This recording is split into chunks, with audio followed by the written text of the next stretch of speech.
नमस्कार मित्रों, अतुल आश्रम में आपका स्वागत है।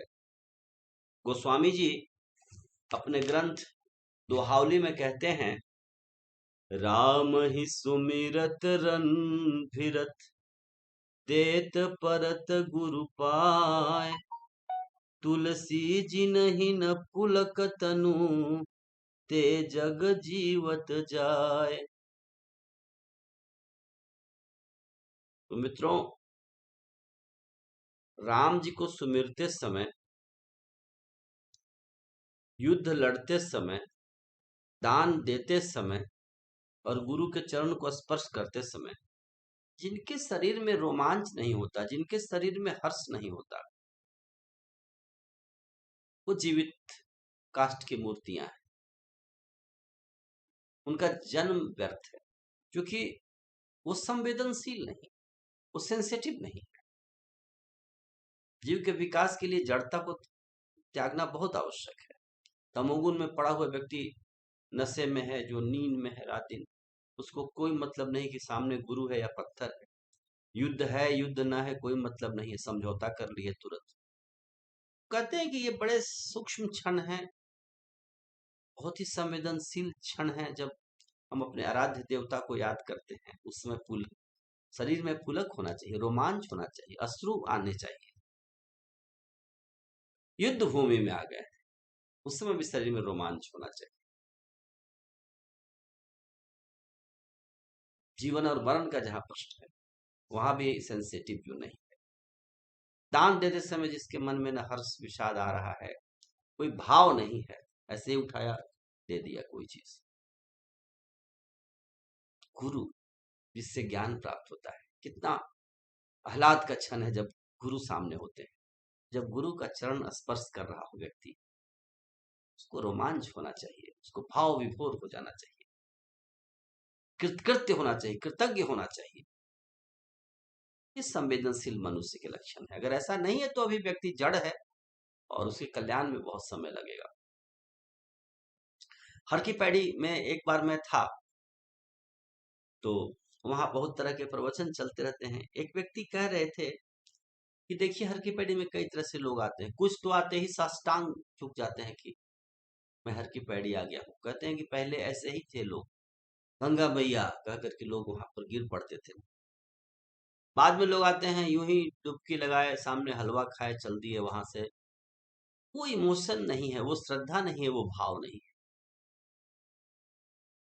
गंगा में तो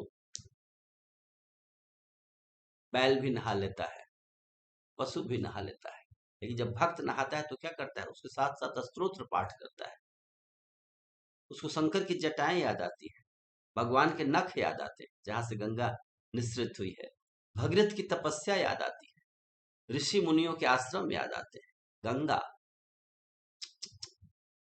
गंगा पूरे भारत को चरितार्थ करती है। गंगा, हिमालय, विंध्य पर्वत की याद आना मतलब भारत की संस्कृति की याद आ जाना, आर्ष परंपरा का याद आना है। हम याद करते हैं, प्रभु हम पर दया करते हैं। याद और दया उल्टा है। तो इन चीजों में हर्ष नहीं है, रोमांच नहीं है। इसे कवि ने कितना अच्छा कहा है, जो भरा नहीं है भाव से, बहती जिसमें रसधार नहीं, वह हृदय नहीं है, पत्थर है जिसमें स्वदेश का प्यार है। स्वदेश भी तो वही है, जननी जन्मभूमि स्वर्गादपि गरीयसी। तो ज्यादातर हम लोग संवेदन शून्य, भाव शून्य आजकल होते चले जा रहे हैं। कोई भाव नहीं, कोई सामने आया तो एक रूटीन, मुस्कुराने की भी एक ट्रेनिंग मिल गई है, कितना ओठ घुमा देना है, कैसे करना है, हो गया काम खत्म। इसको कहते हैं संजीदगी के से जीना, संजीदगी से मिलना, संजीदगी से हंसना। हंसने भी नहीं अब लोग, जिसको कहते हैं ठठा करके हंसना, जिसको उन्मुक्त होकर के हंसना, उसको लोगों ने आज असभ्यता का चिन्ह मान लिया है। न रोना आता है, न हंसना आता है, न दिल से रोते हैं, न दिल से हंसते हैं। तो एक तरह से इंसान ही नहीं बन पाए हैं, ऐसी स्थिति है।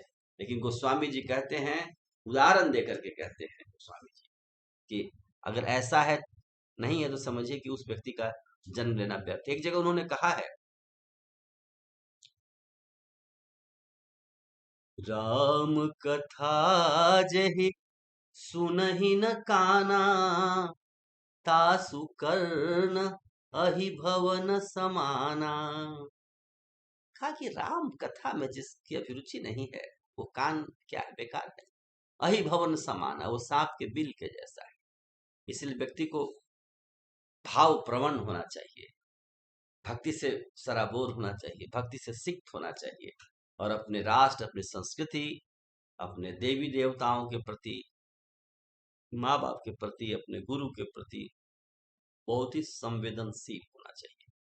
यह मैसेज है, और गोस्वामी जी सदा ही हमें अच्छा मैसेज देते हैं, और हमें मैसेज हजारों साल तक देते रहेंगे, क्योंकि उन्होंने ऐसे ऐसे ग्रंथ प्रस्तुत किए हैं, भाषा में लिखे हुए ग्रंथ, जिनसे हम निरंतर प्रेरणा प्राप्त करते रहेंगे, और आने वाली पीढ़ियां भी प्रेरणा प्राप्त करती हैं। जय श्री राम, जय भारत, जय जगत।